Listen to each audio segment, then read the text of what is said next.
It began this week like so many other tense weekends in Britain. Banners unfurled, megaphones warmed up, and a long, slow burn of public fury finally reached a boil. By midday, thousands poured into central streets from every corner of the city. Students, veterans, NHS workers, moms pushing prams, folks who'd never marched before, and the message they carried was brutal in its simplicity. Enough is enough. They said it with placards about bills, with chants about housing, with banners demanding an end to policies that people feel have hollowed out their lives. It looked less like a single-issue demo, and more like the national mood finally getting a voice. Within hours, lines of footage had taken over timelines, and the story became impossible to ignore. What played out on the streets yesterday was messy and, if we're honest, incredibly human. One minute you had a crowd moving down Whitehall, earnest and loud. The next, a smaller group had broken off and were pushing at barriers near the parliamentary precincts. Police tried to keep demonstrators and counter-protesters apart. Officers formed lines and mounted units moved in to separate camps. But when people are angry, they don't always obey the neat categorizations of a press release. There were scuffles. There were chants that made people flinch. And there were moments of genuine bravery. Strangers protecting each other. Medics arriving to help those who'd fainted in the heat. Children being led away from the chaos by calm hands. By the end of the day, police said they had made a number of arrests and were reviewing footage. The headlines were going to be about disorder, but the on-the-ground reality was much more complicated. There's a pattern to these gatherings now. One set of voices is furious about soaring energy bills, stagnant wages, and a housing market that locks people out of stability. Another set is driven by foreign policy anger, solidarity with people hundreds of miles away, and a righteous belief that louder streets force quicker responses from politicians who otherwise move too slowly. Then you have the small, ugly element, the agitators who come to provoke, the fringe groups who try to hijack a peaceful crowd to pitch it into violence. That mix is combustible. People on the outside see the protest and imagine a single cause. The truth is, it's a tangled city of grievances that sometimes march together, sometimes collide. The emotional contrast could not have been starker. Veterans steady, worn faces who've been through the worst of what the world can offer, marched beside kids wearing university hoodies. An NHS nurse held a placard about 12-hour shifts beside a small business owner demanding help with energy bills. Young activists who'd flown banners for human rights stood near older voters who simply wanted their pensions to stretch.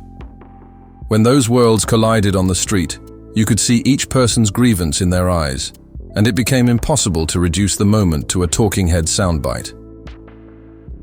It was messy, but it was real, and that reality is the kind of thing politicians dread because it resists neat solutions. The political fallout landed fast. At Westminster, MPs were juggling emergency questions and press briefings as footage went viral. Ministers insisted that the right to protest is saccharine, but that violence will not be tolerated. Opposition parties, not surprisingly, accused the government of failing to prevent chaos and of misreading the mood on the high street. Behind the headlines, party strategists were working the angles. The Conservatives framed the unrest as proof of weak governance, while Labour spokespeople urged calm and promised targeted measures on cost of living support. But these political lines have a short half-life in a world where every clip is edited, remixed, and weaponized across platforms before officials can even draft a response. There's a legal and institutional pressure cooker beneath the flash and fury. The Home Office and the Metropolitan Police know they must balance two things that don't sit comfortably together: protecting the right to demonstrate and keeping the public safe. Civil liberties groups, meanwhile, are warning against overreach, pointing to recent recommendations from human rights bodies that UK protest laws are veering toward criminalizing peaceful dissent. Expect reviews, expect inquiries, and yes, expect a bitter debate about where to draw the line between legitimate protest and public disorder. But remember, every tightening of the rules invites another wave of criticism that governments are stifling dissent. That's the trap. Social media did what it always does. It turned a messy afternoon into 1,000 polished stories, clips of the most dramatic moments. A scuffle near a police line, a woman crying as she clutched her placard. An impromptu human chain forming to shield a medic were looped into 10-second narratives that framed the whole day as either heroic or horrifying, depending on your feed. Hashtags climbed into the trending columns and political influencers remixed the audio to score 1,000 partisan retweets. Meanwhile, fact-checkers had to chase the provenance of clips because when outrage sells, accuracy often tags behind. The net effect is simple. The public conversation becomes louder, faster, and less forgiving. Internationally, the images traveled. That's the new reality. European broadcasters aired the footage with captions about instability in Britain. Diplomats in London quietly called across embassies to ask whether the unrest was a trend or a blip. For countries watching trade talks and security partnerships, domestic disorder is more than a headline. It's a reputational risk. Some foreign commentators framed the unrest as a symptom of a wider European malaise, rising living costs, contested migration policies, and political fragmentation. That global gaze adds pressure.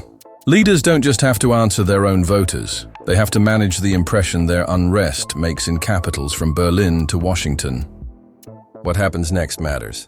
Authorities will review their crowd control plans and possibly introduce sharper conditions for demonstrations. Politicians will offer short-term packages, targeted energy relief, rental reforms, temporary cash support to try to cool the temperature. Activists will double down and organize louder, better coordinated actions. Counter-protest will seek to answer them, and the media will feed on every new angle. The dangerous risk is a feedback loop. Protests provoke heavy policing. Heavy policing provokes more protesters, and the political conversation drifts away from policy into identity and grievance. Breaking that loop requires leadership that admits mistakes and offers immediate, tangible help, not just headlines. But it's worth remembering the human stories that keep getting lost when we talk about numbers and arrests. A shop owner I spoke to on the fringes of the march wiped sweat from his brow and said, "I am not political. I just want my shop to stay open." A young student told me she was there because she couldn't bear pictures of children starving on her feed anymore and wanted to do something that felt like moral action. A veteran described watching the country he served feel unfamiliar to him. Those contradictions, the ordinary folks who turn up out of raw concern, are the hardest part to fold back into a tidy political narrative. They won't be satisfied by spin. They want solution. So where does that leave Britain? At a crossroads. Policy fixes can ease immediate pain, targeted relief for households, quicker housing interventions, clearer protest codes, but trust is slower to restore. If the leadership of the day wants to regain some breathing room, they have to show not only empathy, but effectiveness. Visible measures that people feel in their pockets and on their doorsteps. Anything less, and the streets will keep talking in a language politicians don't, like disruption. And that disruption over time reshapes elections and power in ways that simple press releases never will. Last night, the city finally quieted, the banners folded up, and the bartered anger cooling into a new, uneasy normal. But the image of London streets full of people who'd had enough will stay. It's a reminder that democracy isn't a debate between pundits on a sofa. It's messy, loud, and sometimes inconvenient. It's also a warning. When lots of ordinary people decide they've had enough, they'll make the capital notice. And when the capital notices, the country listens. Was it justified? Were the arrests heavy-handed? Should the government act faster on cost-of-living measures? Or would stricter policing have prevented this? Is the real debate about policy or about a deeper loss of trust between elites and ordinary people? Leave your thoughts below.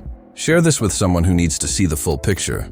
And if you want more on the ground breakdowns as this story unfolds, subscribe and hit the bell, because Britain's streets have spoken, and the answer to their cry will shape politics for months to